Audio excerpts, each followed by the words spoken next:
లోని గిగ్ వర్కర్లకు మంచి పాలసీ తీసుకొస్తామన్నారు మంత్రి వివేక్ వెంకటస్వామి. సీఎం రేవంత్ నేతృత్వంలోని తమ ప్రభుత్వం తీసుకువచ్చే పాలసీ దేశానికే రోల్ మోడల్ అయ్యేలా చూస్తామన్నారు ఆయన. గిగ్ వర్కర్ల సమస్యలపై అధికారులతో సమీక్షా సమావేశం నిర్వహించారు మంత్రి. రాజస్థాన్ మాదిరిగా తెలంగాణలోనూ గిగ్ వర్కర్ల కోసం ఓ బోర్డు ఏర్పాటు చేస్తామన్నారు మంత్రి వివేక్ వెంకటస్వామి. సుమారు 66 సజెషన్స్ రావడం జరిగింది. Both sides, worker sides, management side, వారి అప్రహెన్షన్స్ ఏమున్నాయి, వారికి ఏం సమస్యలు చేయాలని చెప్పి 66 సజెషన్స్ ఇవ్వడం జరిగింది. సుమారు మొత్తం సజెషన్స్ కూడా దాంట్లో ఇన్కార్పొరేట్ చేయడం జరిగింది.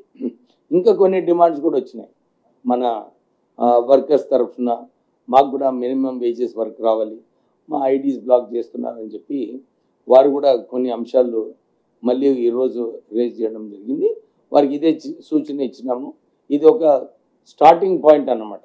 ఫస్ట్ స్టెప్ మనము రికగ్నిషన్ ఆఫ్ గిగ్ వర్కర్స్, దానికి ఒక బోర్డు పెట్టడము, వారికి సెస్ కలెక్ట్ చేసి వీరికి ఏదైతే ఇన్సూరెన్స్ ఇంకా ఇతర ఫెసిలిటీస్ కలపాలో బోర్డు ఎట్లా చేయాలని చెప్పి ఈ బోర్డు స్థాపించడం జరుగుతుంది.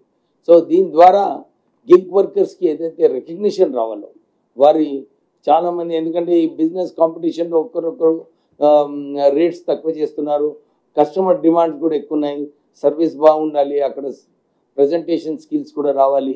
ఇవన్నీ రావడానికి అగ్రిగేటర్స్ కూడా వారు కూడా ఈరోజు నేను వారికి సూచన ఇవ్వడం జరిగింది. ఒక మంచి కల్చర్ బిల్డ్ చేసేది ఉంది ఈ ఇండస్ట్రీలో.